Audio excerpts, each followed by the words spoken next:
My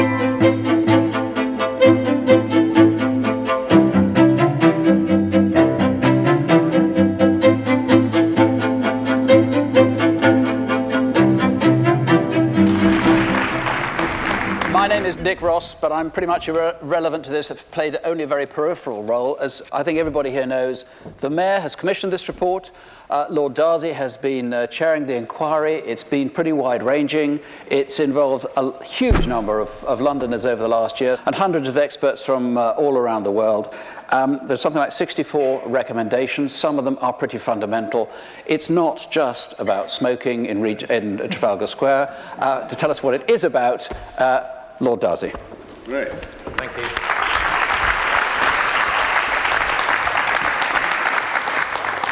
I think firstly, I'd like to thank the Mayor for the privilege of leading this piece of work over the last 12 months. It's been an amazing experience, certainly from my perspective. I've done some of these before, but this is very, very different. And I speak as someone who practices in London. I also speak as someone who lives in London.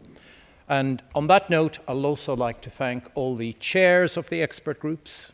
Yvonne is here in front of me, and Andy and a number of others who really put huge amount of effort into this commission. And also a lot of people sitting in this room, the expert groups, the different stakeholders who've really made a significant contribution to the actual commission and its output. And in many ways, it's also been very unique for a number of other reasons. We've engaged about 15,000 Londoners, and that's an amazing achievement in terms of getting Londoners really engaged and contributing to this very important debate. We had about 250 submissions from different stakeholders, even some stakeholders that I wasn't aware of. One specific one that really made an extremely powerful case on air pollution in London. We had 51 roadshows that some of you were at, and we had about 9 oral hearings, and here we are today presenting the report to the Mayor. So what we've heard, 1.2 million Londoners still smoke, which has really dominated the whole media this morning, killing about 8,400 Londoners a year. Half of the adults in London, in other words, 3.8 million, are either obese and overweight. London has the highest rate of childhood obesity. 40% of our kids, by the time they finish primary school, are obese or overweight. And we also know that only 13% of Londoners commute to work cycling or walking. At the same time, we also know the figures, the facts about air pollution, 4,200 people dying a year from air pollution. I know the Mayor has done a huge amount of work in that area. There's still more to be done. On average, every night in London, we have about 490 admissions to our A&E departments with excessive alcohol intake. 490 a day. From a business perspective, the business community is losing about 1 billion a year due to sickness, absence, leave. We also know the primary care in London, which has always been the rock of the system. A third of our primary care premises are not compliant as far as allowing access to disabled patients. And that is a major, major challenge, and also the revenue income. Now, despite all of this grim picture, I strongly believe, and I know the Mayor does too, and most of you who work in the health and the health sector in London, we can make London the healthiest major global city in London. In the world. In the world, absolutely correct. Just checking. Thank you for that correction. Yeah, we're already the healthiest city in London. We are, but we want to make it globally the healthiest city. And that, you have to have an aspiration in life. I know every one of you had that aspiration, and I think this is achievable. Now, where do you start? I think firstly, and more importantly, you start with the patient. Put the patient in the seat of whatever you're going to commission in terms of change or commissioning new services in London. I'm very grateful to Victor, also Nick, who've really made a significant contribution to this. We have to have a better and a more transparent dialogue with Londoners and patients.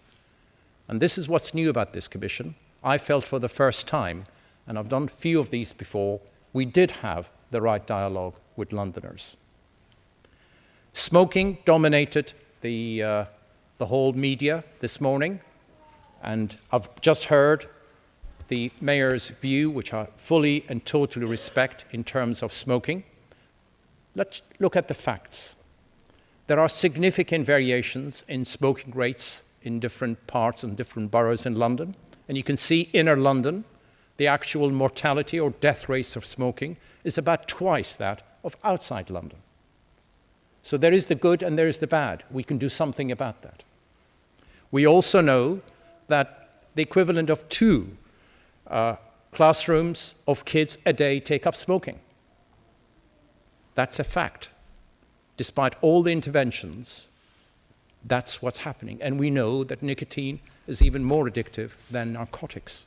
So one of the recommendations in the report has been about banning smoking in parks.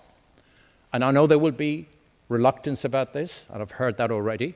But I think from my perspective, the most important thing that's happened, we've started a debate. We've started a dialogue. That debate and dialogue will mature, and Londoners will eventually make these very important choices. I am pro-choice, but I am one of these guys who would like to make healthy choices easy. And that's where we need to be, to make healthier choices easier for the future. On the obesity, sadly, it's the reverse. The outer boroughs have a much higher burden of obesity than the inner boroughs, which actually does make sense. And that is another issue, why some parts of London are very different than other parts of London. We also know, and that's about 3.8 million obese adults.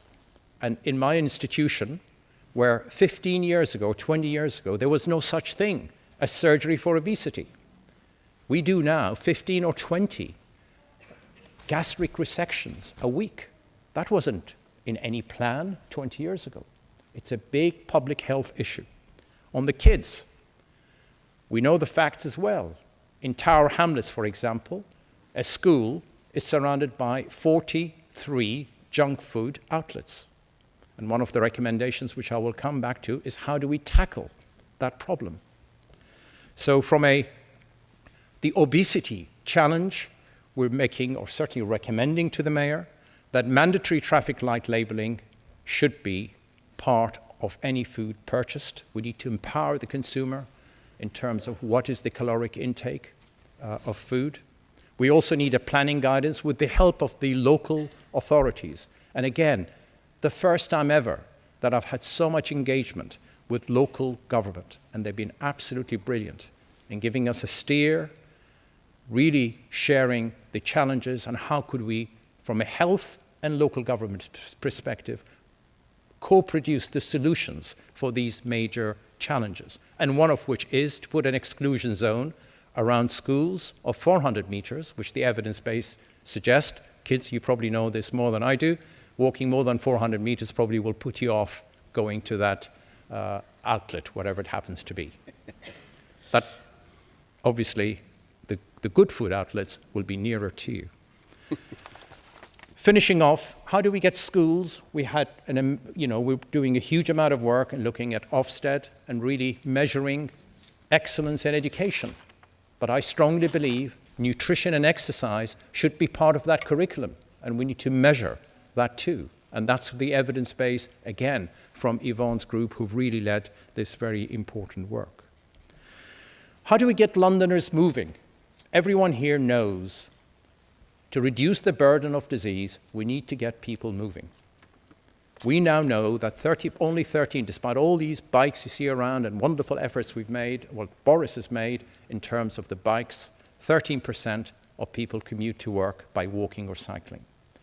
54% use public transport, 32% use private transport. Look at public transport. TfL has done an amazing job. I think we could do more.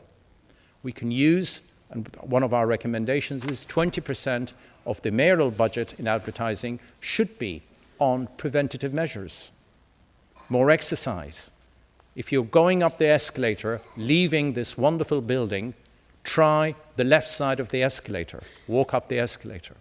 That will burn a few more calories. We're also very keen, and this is the first time we've ever done this, and the group, certainly from Yvonne's perspective, how do we engage the employers in this debate? You know, they've been in this interesting debate that the NHS will look at the health of their employees, but employers have an important role to play here. And again, if we can get TfL to work with the employers in coming up with some incentive schemes, incentivizing employees to walk the last mile to work and walk the first mile to home. And they could get a credit of some sort in terms of their points travelling on the public transport in London. So these are some of the creative ideas that have come out. What about healthcare? These are the facts. 82% of Londoners are in this category, which we call mostly healthy. There are people like you and me sitting down here who may go for your vaccination. You may have a sprained wrist. You would like to get a quick access to care. Most of the group here may be healthy. We're not entirely sure about their lifestyle and the contribution of that for future in terms of their health. In London, we're spending £22 billion on health and social care. We've grouped different Londoners, and again, this is another unique bit about this commission, Mayor. Instead of looking at the number of hospitals, beds, GPs, nurses, we said, forget about that. Let's look at the groupings of patients and look at what their needs are. And this is one subgroup with patients with severe enduring mental illness. There's about 67,000 or 62,000 patients in that group. And we're spending £1.4 billion. And I will come back and show you the polling we've done to see what their views were in terms of the healthcare we deliver. And you can also see that 57% of all of this expenditure in patients with chronic disease is actually spent in hospitals, where we know patients with chronic disease, you probably should better off spending that money out in the primary and community setting. So these are the pollings we've done. The first group, the mostly healthy, they want quick access. They don't really mind the GP they see, but they want a quick access. They want that solution dealt with immediately. They're busy, they want to get back to work. The second group with long-term conditions, very different needs. They want to see with their GP for 40 minutes. They want a prolonged consultation. The actual fact, they would like to work in partnership with the general practitioner that they admire to have more preventative measures in terms of their health and care. And finally, the patients with severe enduring mental illness, which I mentioned earlier, they're looking for more outbound and outreach clinics. So, we're putting a lot of pressure on primary care. We're asking a big ask from primary care colleagues around London, but these are the facts. The revenue expenditure in primary care is about 8%. It used to be about 11%. There's a gap. Most of the money is going to hospitals. A third of our primary care premises are not really ready to receive patients with disabilities, and 2/3 need urgent refurbishment. So one of the other recommendations we're making, mostly to NHS England, that we should invest in our primary care infrastructure. And that requires about £1 billion capital. You may say that's a lot of money. It is, but it's over 5 years. In actual fact, that is only 4% of the overall NHS's budget on capital. And it's money worth investing, because if we're really going to drive and increase and enhance the provision of primary care, we have to invest in the infrastructure in primary care. We've also looked at the estate, a fact I was not aware of. The footprint of hospitals in London is equivalent to three times the size of Hyde Park. This is a city in which the mayor is struggling and really driving affordable housing. And I know his passion on this. The NHS is also sitting on a lot of estate which is underused or misused. We need to mobilize that. So we've introduced a number of incentives in really getting NHS either to release funding out of the estate they own, to invest in the health service, or invest in the building of staff building, because we have a serious issue of retaining staff in London because of the cost of accommodation. In terms of excellence, again, thanks to many of you who worked and contributed to this very important debate over the last 6 years or so. Take stroke, for example. 8 stroke centres, which started back in 2007, 2008, has saved 200 lives a year. And it's not just saving lives, by the way. If you have a stroke, your quality of life, if you survive, is significantly better.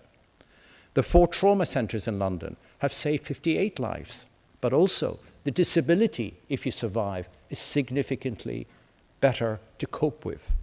We also, I think in this report, suggesting to NHS England they should accelerate similar improvements in cancer, cardiovascular disease, and also look at the London quality standards. We also have identified areas of gap of initiating a closer look at orthopedic or joint replacement surgery, because we know there's a very strong correlation between volume and quality. Mental health, big challenge in London, a big city like this. We're making a very strong case to really get a case for change in different stakeholders and looking at adults and children and adolescents with mental health crisis problems.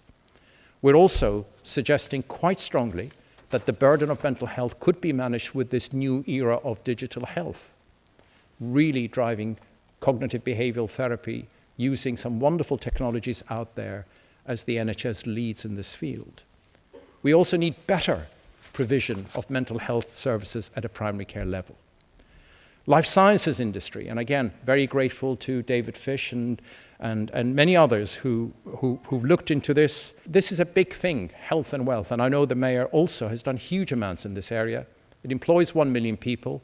London contributes 2 billion into the economy in terms of life sciences. We have some of the best universities in terms of publications and clinical centres of excellence. We've added to that an Institute for Digital Health, which is something that we very much hope that London will lead on, and that is really producing all these different apps and things which are really taken on in many parts of the world as far as healthcare delivery. This is my last slide, which is taking things forward. One of the other recommendations to the Mayor is the appointment of a health commissioner, someone who really will drive these wonderful public health interventions that the Commission has come up with and really drive the coordination between the different stakeholders in which the Commission's role, the way I see it, the sum should be greater than its parts. We need a much more aligned, much more coordinated action plan in London itself, and I have no doubt the Mayor will take a personal interest in providing the leadership and the momentum that this group needs. On that note, again, Mayor, thank you. I've had a fantastic year, and it's all now in your great safe hands. Thank you.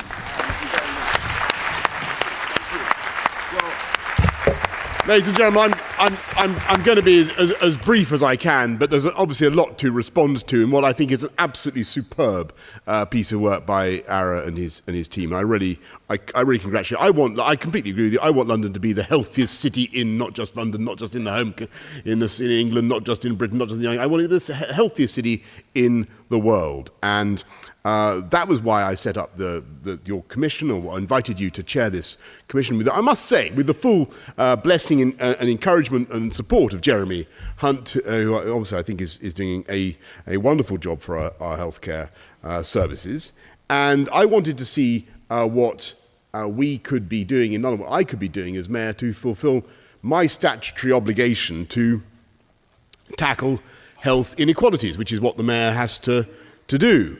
And I want, just if I can quickly, to recapitulate some of the wonderful things we are doing to try to promote better health for Londoners. A huge effort on promoting exercise of all kinds, a vast expansion of walking and cycling. I mean, cycling is multiplied many times. That isn't just, by the way, because the traffic is so bad, folks, in London. That's not the only reason people are walking and cycling. They're walking and cycling because we're investing billions of pounds in making it safer, in putting in the cycle superhighways, all the infrastructure that we need to encourage people to think of London as a great cyclised and civilized city. We've got a massive and an ongoing commitment to grassroots sport, continuing to put money into that, and I pay renewed tribute to what Kate Hoey and her team are doing. Since the Olympics, they have stimulated 250,000 people to take some kind of physical jerks or other, according to our statistics. I don't know quite what those activities are, but anyway, that's the best we can say. And it's not perfect. We've got a long way to go, but we're at it, and we take it incredibly seriously. We are trying to help on the issue of kids' diets, and clearly what Ara says about obesity in young people is very, very important. And I think I'm right in saying that young Londoners now have the second biggest problem of obesity anywhere in the world, or possibly we now even have overtaken New York. But we've got a big program, as many of you will know, to encourage schools to cook their own food, to be aware of eating sensibly. I certainly am very struck and encouraged by what Ara has to say about restricting the establishment of fast food outlets to outside a certain circumference, outside a certain radius of the school. I'm in favour of that. But in the last few years, actually, for the first time since measurements were taken in 2006, we've seen a small reduction in obesity, and not mine, obviously, but there's in childhood obesity, I should say. And that is encouraging, but there's a long way to go. On air pollution, which, as Ara rightly says, claims about 4,200 lives a year in our city, we've made big progress, and we are absolutely implacable in our determination to improve air quality. NOx is down by about 20%. PM10s, PM2.5s, nasty dust stuff is down by about 15%. And the ultra-low emission zone, ULEZ, when it comes in, ULEZ, it sounds like some sort of oil for your beautiful complexion-improving thing called ULEZ, which is coming in 2020. That will be a total game changer for London. The progress we're seeing already in improving air quality will go, I think, into a massive leap forward, because we will really restrict the emissions of cars and all vehicles driving through the centre of the city. There is much more that we must do, and I agree with a lot of what Ara has set out today, and many fascinating recommendations from him and his commission. I think the Health Commissioner for London, good idea, yes? Definitely, I think we need that. I think the patient-led approach, I agree with all that. I think that I've mentioned the cracking down on fast food outlets outside schools. I think that's completely right. I think what you had to say about mental health is absolutely right. I think the Dementia Institute is absolutely right for our city. The crackdown on illegal tobacco, completely right. Measure all the stuff in this report about increasing exercise, getting people to take charge of their own health. I think what you have to say about housing, about surplus NHS land, no-brainer. It's got to be done. It's got to be done urgently. It's the single biggest crisis, with great respect to health, that we face in this city. It's the terrible sense of young people that they cannot, and people of all ages, that housing, that basic human right, is now something slipping beyond their grasp. We've got to release that NHS land and get it under development. We know where it is. The Treasury knows where it is. It is very, very simple. We should be getting it done. And I agree completely, obviously, with the ambition in this report to lengthen London's lead as the life sciences, the academic health sciences capital of the world. I mean, this is a fantastic thing that has really sprouted in our city in the last few years. I think the whole Med City initiative that we've been trying to support in City Hall is exactly the right way to go, and I'm very encouraged by what you have to say about all that. And in general, I think it's, as I say, a terrific piece of work. I must say, since I've just been, babbling on to the media about this, and since they have been obsessed with just a couple of the the details of the report. I do think, and I might as well be clear with all of you here now, that I am not necessarily in favour now, comrades, of every measure in this report, in particular those which, in my view, as a libertarian conservative, shade too much into the area of bossiness or nannying. And you'll just have to forgive me. I think the sin-taxes idea, though intellectually very interesting, I think sin taxes on sugar, on alcohol would tend to fall most heavily on those who were least able to pay them. I'm anxious about that proposal. And on the smoking in parks business, which everybody has been interrogating me since I woke up this morning, let me just say, what is our city? What is London all about? Why is London the greatest city in the world? And many, many reasons why London is the best city on earth. And amongst them, of course, whether the academic capital of the world, more universities, we've got more financial institutions, we're the great cultural, artistic capital of the world. But there's one feature of life in London, and that is that we're a city that allows people to get on with their lives within the law, provided they're not harming anybody else.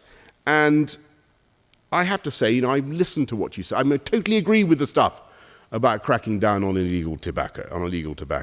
And I totally accept that smoking poses a huge risk to health. But in considering whether I could support a ban on smoking in large expanses of public space, I have to think back to my own way of life, and I've got to tell you, folks, not many. Well, actually, no, it was about 2 decades ago now. My wife had a baby, or my wife and I had a baby, just as avoidance of doubt, and everybody. It was a wonderful moment. Everybody. It came to that point in the whole rhythm of things when everybody except me was asleep, and I was in such a mood of absolute elation that I do what I don't normally do. I wandered out into a park in Islington, might as well give it away, wandered out into a park in Islington, and it was the middle of winter, but I lay on the grass and I had a cigar. And I tell you what, I don't want to be in a city where someone can stand over me and say, I'm so sorry, you've got to pay £115 for the privilege of doing something that is absolutely no harm to anybody else except me. So there you go.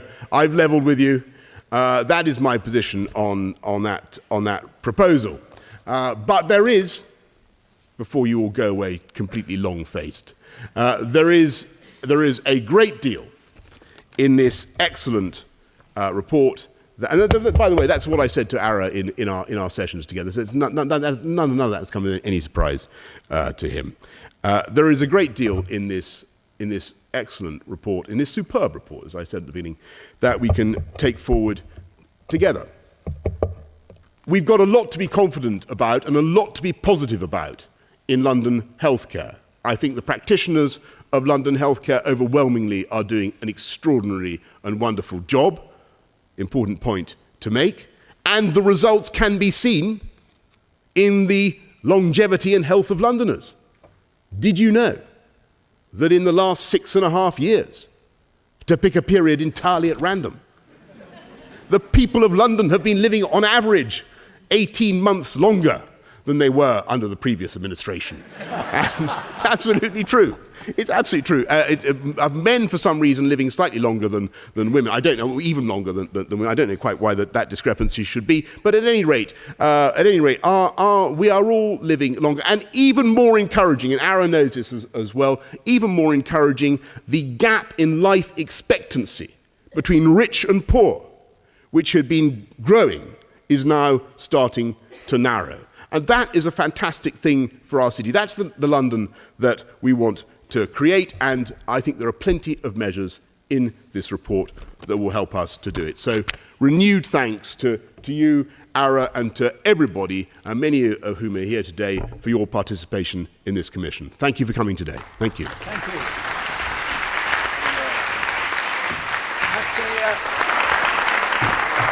In preparation, everybody, I think almost everybody, except Ara, said, you know, Boris is going to prevaricate, it'll be full of balm, you won't get any straight answers from him, it'll just be a bit of waffle and then he'll go. Actually, be very, very candid indeed. We now know exactly where we stand, and what we now need to do is focus on the great majority of this, which is relatively uncontroversial. A lot of it is, frankly, motherhood and apple pie, and let's see how we can now implement We're against it. apple pie.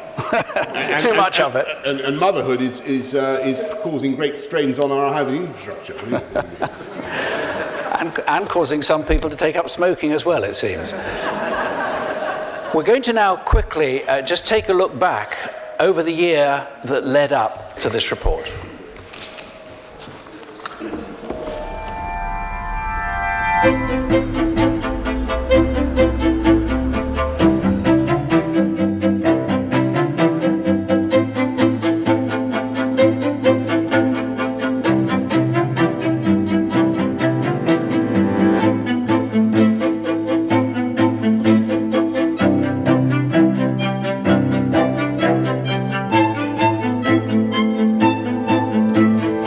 Healthy London for me looks like a place where when we're feeling alone, we can connect with other people and share our experiences with other people. Where young families would want to raise their children, where older adults, when they move to retirement, would want to stay because it's a place where you can get out in the streets and move around safely. Full of people who are able to enjoy life to the fullest, regardless of their background or their socio-economic position. The Mayor needs to deal with the proliferation of fast food outlets that we've got, betting shops, and the way that alcohol is licensed and promoted. It's very easy, particularly for people on low incomes, to choose unhealthy options for meal times because it is so much more economical than going to a supermarket and buying healthy options.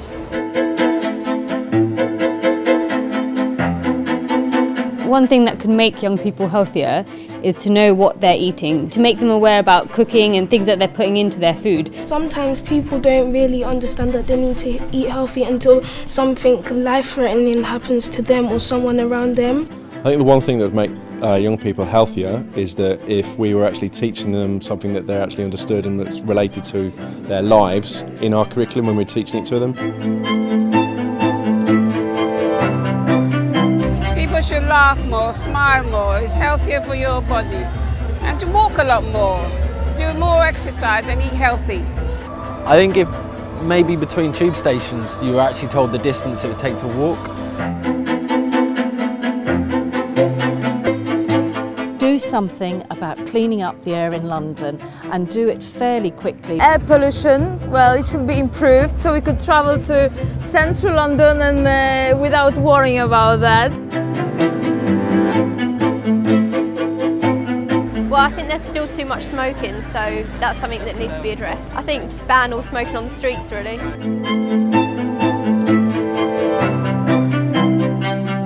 Let's be the city that leads mental health and good mental health. It's really easy to recognise the people who will become socially excluded. I can go to a nursery down the road and I will tell you who's going to be in Providence Row in 30 years' time. We need more access to gym facilities. They need to build on what they did with the 2012 Games, get more schools involved in sport after school clubs, making sure there's healthy fruit for young children, putting on more clubs and sports where possible. It's absolutely vital that we take responsibility for our own health. And also I would go further to say that once we've done that, we can also seek to become more involved in the way in which health services and care services are shaped and planned. The access to general practice in London isn't as good as we'd like it to be. And also we know that, in fact, you look at the studies, if you've got good access to your general practitioner, you have less use of A&E, you're admitted less, you attend less, and your patient outcomes are better. The 20th century was a century of evidence-based care. The 21st century is a century of personalisation. It is about the people themselves. It's a time for generalists now. People have a responsibility across a range of issues. No longer can we deal with a specific illness. You need to deal with the whole person and you need to deal with the family behind that. And for us, that's the integrated care. facilitate the relationship that the private sector, the public sector and the voluntary sector have together. Only by solving problems together will they actually make any long-term behavioural change. The academic health science centres and their networks are critically important, but there's got to be someone who brings them together. It's going to require an awful lot of people, a lot of stakeholders to work together to actually change things and improve the health of London. Our job now is to make sure that in implementing this report, everything stays in sync as much as we can. And let me introduce, along with Ara, to take questions from the floor, as many as you want to ask, at least for the next 20 minutes or so. Ara, would you like to come up along with Victor Adabawola, who's the Chief Executive of Turning Point? Victor, for those of you who know him, is a powerful advocate of engaging the public in this debate. Anne Rainsbury, who's the Regional Director for NHS England in London. Going to be very much up to her to make some of this happen.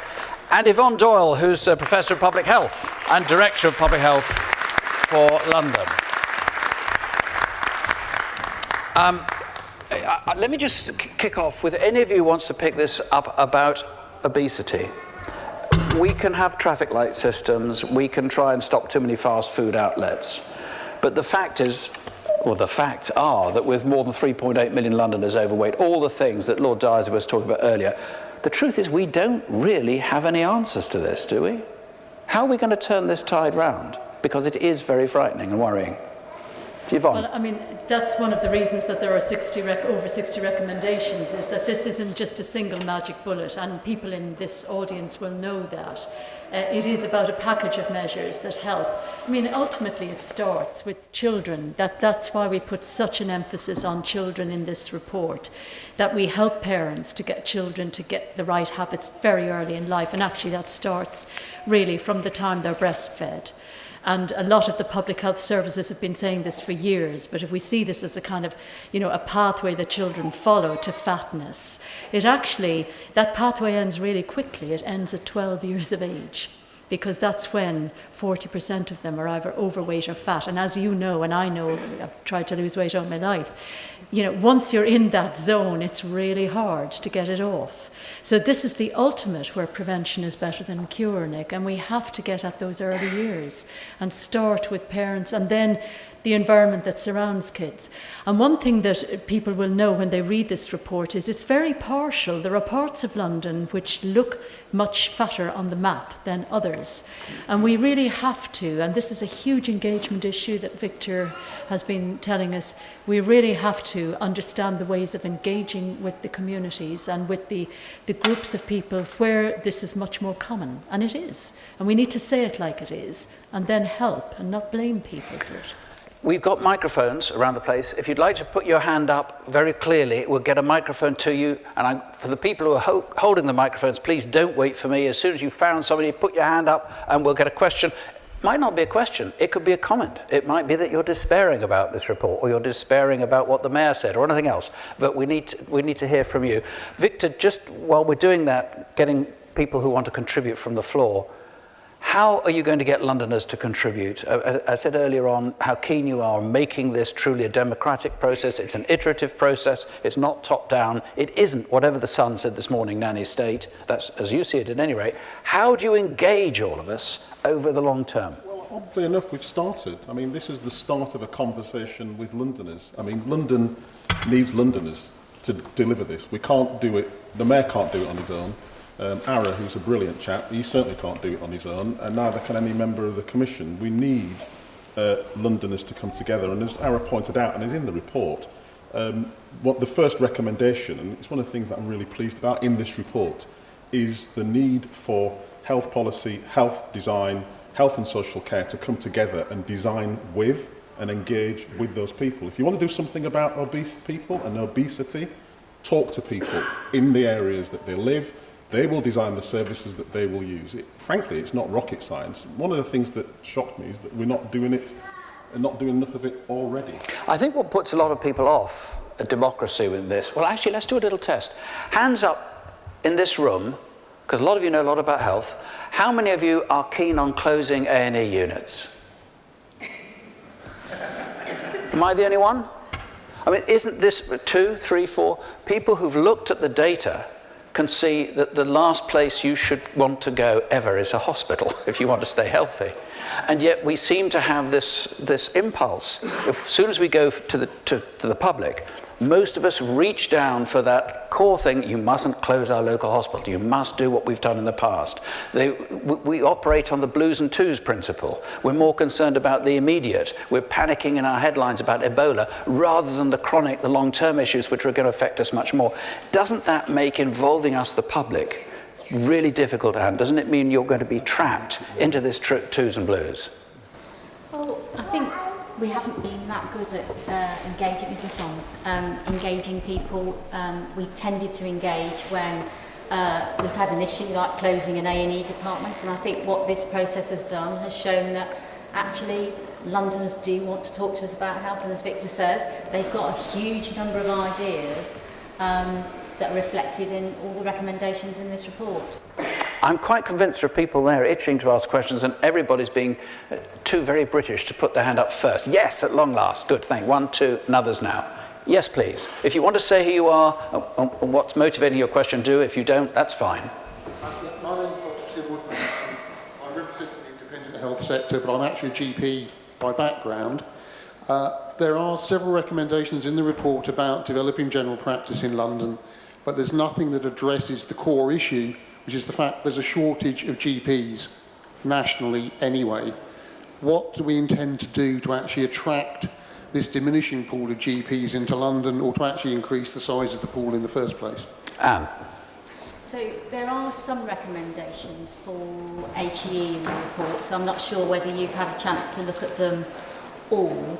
You're quite right. I mean, part of it is about changing the numbers of GPs that we're training, but also a lot of it is about how you use the skills that we currently got in hospitals and ensure that they're providing care in different settings. So I don't think it's just about having more GPs. This is about using the people that we've got providing healthcare at the moment. And a startling figure is that about 94% of undergraduate and postgraduate training of doctors and nurses happens in hospitals in London. And actually, we all want to imagine a future where we're providing care to people not in those settings. And I think one of the ways you start to do that is to say we need to redesign how we're providing training and think about putting it in different settings, and that is certainly a recommendation. Could I ask you a question with your expertise? Have you still got the microphone? If we can get it back to you. One of the things that comes from this report is the rather stark fact that a lot of our GP practices are extraordinarily inefficient. I mean, we've still got single GPs. I'm sure they're good GPs, but you can't be very specialised, and it's very difficult to have a really good patient-facing thing. We've only got one person there if you've got people who want urgent attention.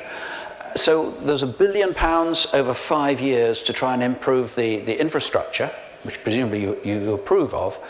Should we also change something about GPs themselves? They're self-employed, they rather do their own thing.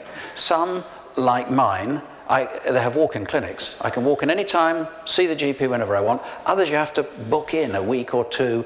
Don't we need to get everybody up to the same standard? It's not just about money, it's not about numbers, it's about how GPs themselves operate. I think you're absolutely right. I think we need to set a reasonably good high benchmark for quality for general practice and ensure that we support GPs to get up to that. I think the model of the GP as an independent contractor is a model that is probably done for in London now. I worked in North Central London for a few years. The bulk of the day-to-day service there now is run by salaried GPs, by locum GPs, by part-time GPs. The independent contractor partner tends to head up a practice, but most of the work now is being done by GPs that are salaried within that small business. So it's how we maybe move that model out onto a wider scale. But I entirely agree. I think you need to find a way of enabling patients to have that continuity of care, which is what they really value from a single-handed GP, but with the quality that you're going to get from a larger practice with better resources. Thank you. Can I just say, it's just really important that at the risk of being unpopular with GPs, this isn't about GPs, it's about the future of primary care. and it's about how you create primary care services that actually respond to the needs of individuals, where they live and who they live with. And I think that's why we need the conversation with Londoners. So if we carry on talking about primary care as though it's just about GPs, we're having the wrong conversation. If we talk about actually how do we create primary care services that prevents you from dying in hospital and can help you stay healthy, we're having the right conversation. I'm not waving a flag for GPs as the heart of the service, but it's clear in the report that they're seen as having a coordinating function, and that the practice, whether it's the practitioner or a group of people, is the core of primary care. Yeah, thank you. I think there was somebody, a woman, just over to your left, if you could pass that on. Thank you. Hi, I'm Anna Nicholson from the National Autistic Society. It's an observation and a sort of question, but I noticed in the report that there's quite a big focus on making GP surgeries more accessible, and that looks like you mean physically accessible. And I just wanted to know which of the recommendations are really taking into consideration those people with other disabilities that aren't physically visible. For example, the reason that people with autism very often don't access primary care and do cost the system a lot of money in crisis care is because they are not able to access GPs because of a lack of awareness and understanding and training in autism. And I was involved in this report, but I was a bit saddened to see that there wasn't anything about that kind of social exclusion and those kinds of barriers to people accessing primary care. So I wondered which part of the report and the recommendations will tackle this.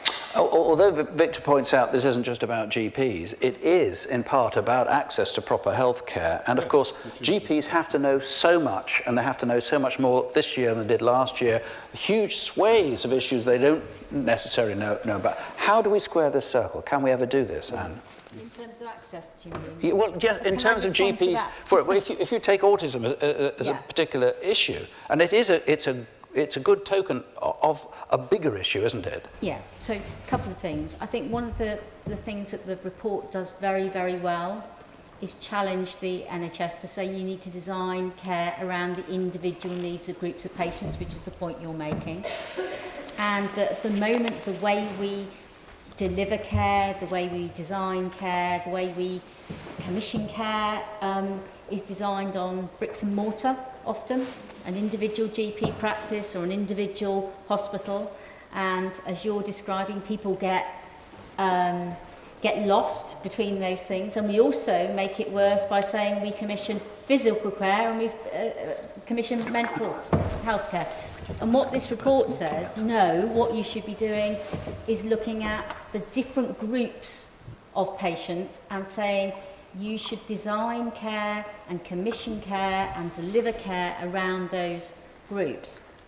And when you understand those needs, you're absolutely right, then you get to the point where you say, well, you need to have the access, both in terms of hours, but also in terms of physical access and the way that people can use those services so that you can have the right interaction. And I think, you know, there'll be lots of headlines that we've had today, such as smoking and so on, but that's probably the most profound thing that is in this report, that and the interaction. The other thing I would say about primary care is there is a huge amount of work going on in London at the moment, where I have not seen primary care clinicians, including GPs, coming across London and actually coming together and producing standards which are setting out for London what they want to deliver. Their question is how, and I think this report starts to answer some of that.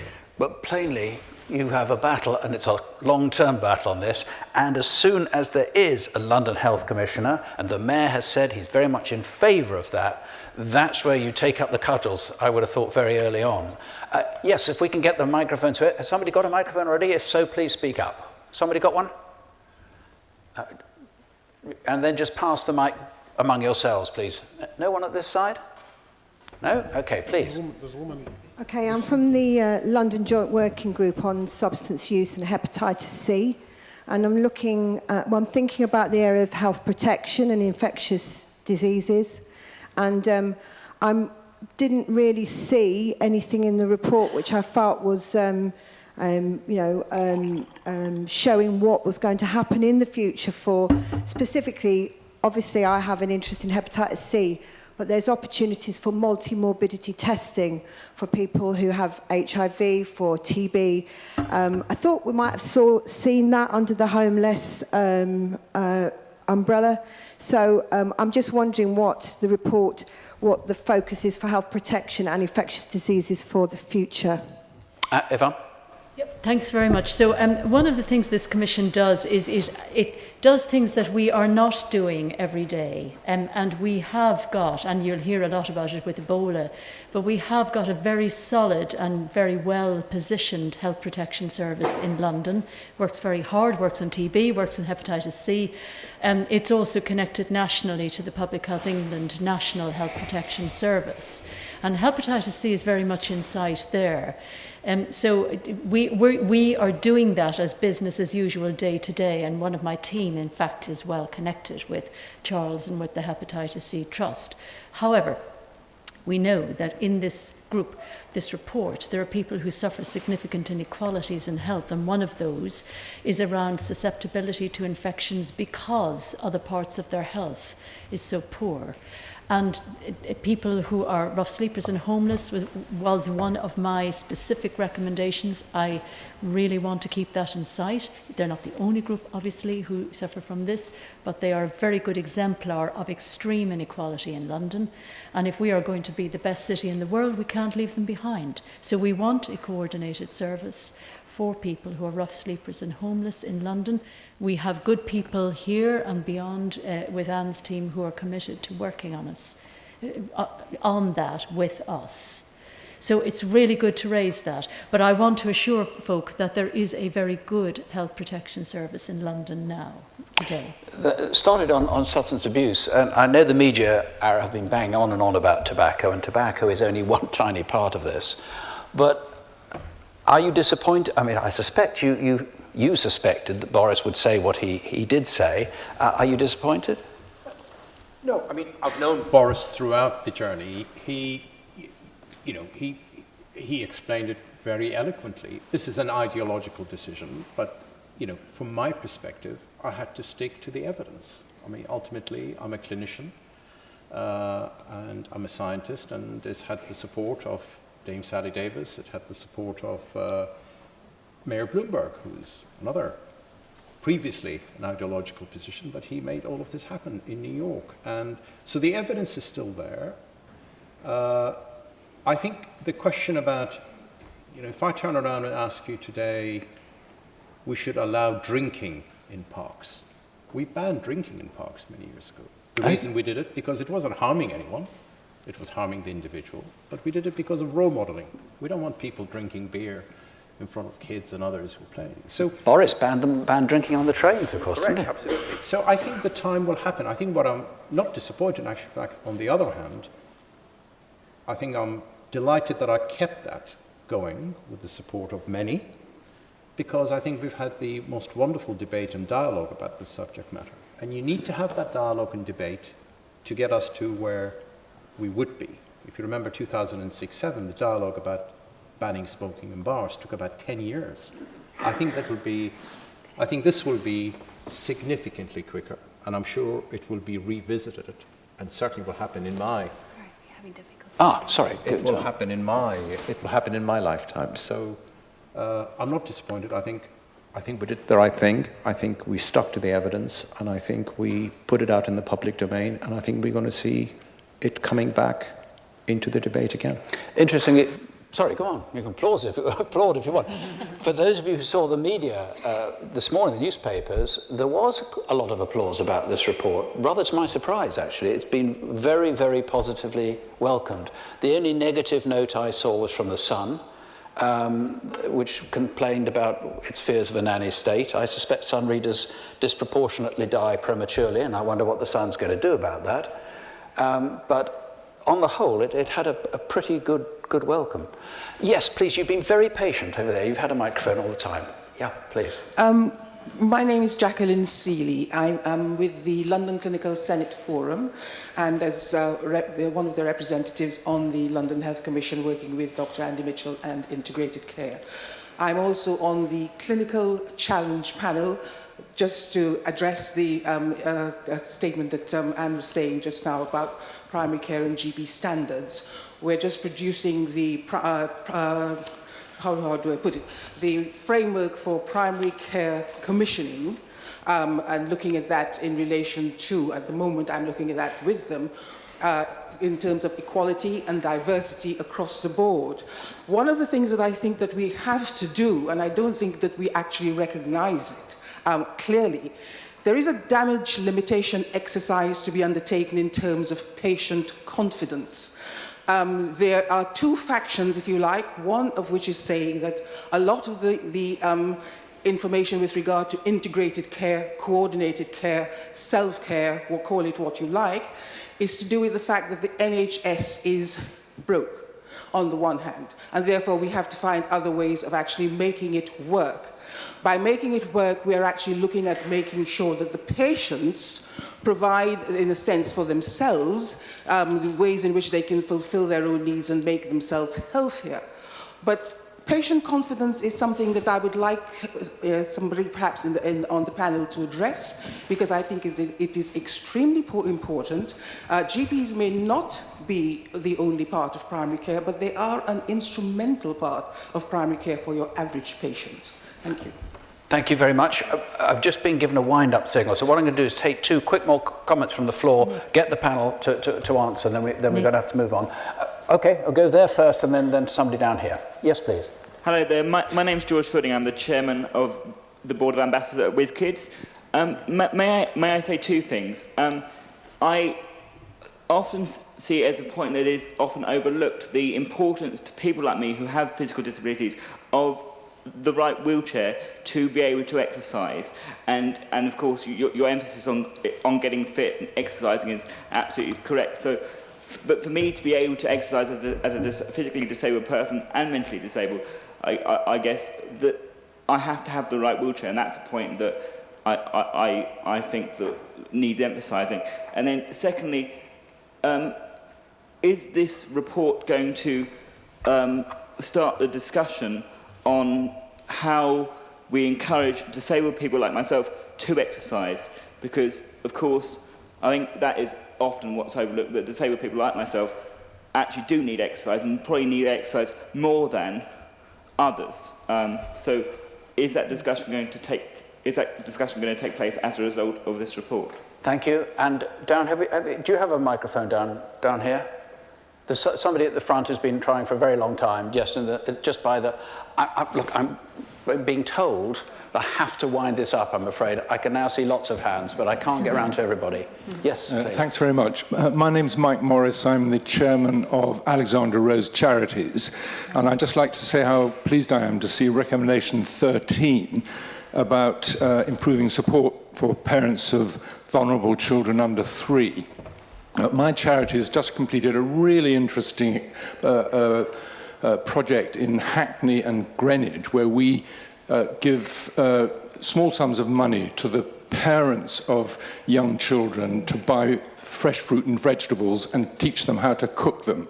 We've just published our findings, and if anyone is interested, I can certainly forward it to you. And it's a very, very successful project. It does work, and we're dealing with children aged 0 to 4 who are whose life chances are being fixed by how they're what nutrition they get at that early age. Just would like to hope that the Commission will follow that up. Thank you very much. Well, thank you very much. In fact, all of those 3 questions were actually more contributions for people to take away, and importantly about physical access for people who've got physical disabilities, which is an interesting one. As far as patient confidence is concerned, is this that the NHS is bust? One of the things, Ara, that you can't solve is the fact that the NHS is bust, it always will be bust, and it will get more bust every year. We know, your report makes it clear, but we've known this for 2 decades, that health expenditure is growing at 2% more than GDP. It is unsustainable that our expectations go on rising, because we cannot go on forever towards infinity paying that extra money. Nettles have to be grasped at some stage, don't they? absolutely, and I make that point very strongly there. You know, we need to have a debate about this. Probably it'll be much more relevant than the debate about smoking. We need to make some hard choices here in terms of the future. I mean, I just say it's not just an NHS problem. It's the developed world chronic disease in terms of financing of healthcare systems. We have a lot to learn what's happening from the emerging economies and some of the developing world. There are some wonderful examples of disruptive innovations happening there. We need to relook in the way we deliver service. We need to make some hard choices. One of the hard choices we debated all morning is what we're going to do about the burden of disease. Are we going to take public health seriously? Are we going to really invest more in our health and well-being? If we don't do that, the burden of disease will continue to increase. As Nick eloquently said, all expenditures 2% about growth, and eventually it will have an economic impact. If you look to the United States, what's happening to the industry and business, they're struggling because of the cost of healthcare insurance. We're wildly overrunning. Just the last sentence from any of the rest of you. Is there anything you particularly wanted to add? Victor.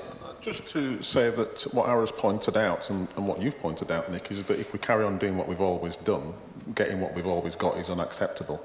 And we need to start the conversation with Londoners now, because if we don't, the future is pretty grim. I actually don't accept that the NHS is broken or bust. We spend an awful lot of money on it. We need to spend that money differently. Yeah, I didn't say broken. It's certainly not broken, but financially it's pretty insecure. You're trying to wrap up. I mean, I would just say thank you to Ara for doing this report. I think it's created a huge amount of energy, not only in London, certainly in my job. I go around the country and so many people have been asking me about this report and what it's going to say and when is it coming out. And certainly I know from talking to people across London there's a huge amount of appetite and energy for the recommendations, and certainly we want to work with people to take it forward. Yvonne. Thank you to Ara, hugely from the heart. Very sorry I couldn't answer your question in the front row. That young lady had her hand up. I'd love to talk to more young people. I think we could be doing a lot more of that, actually, Victor. Fantastic role model and Whiz Kids. That's what we need, is open the discussion and get role models like Whiz Kids to show us how to do it. And, you know, then we try and solve with you how you get the kit you need, actually. And thank you to Alexandra Rose, because we actually saw your work when we visited out in the field. So it's been a fantastic process, and it's the start of a new journey for London. So thank you. And if there was ever an indication that this is not a matter of us and them and that we're all in this together, Greg Parston, one of the people who inspired all this work, isn't with us now because he's at Moorfields having a procedure. We are all patients, whether we're doctors, whether we're interested in this area or not. Ara, thank you above all. Let me hand back to you to close off the proceedings. Thank you.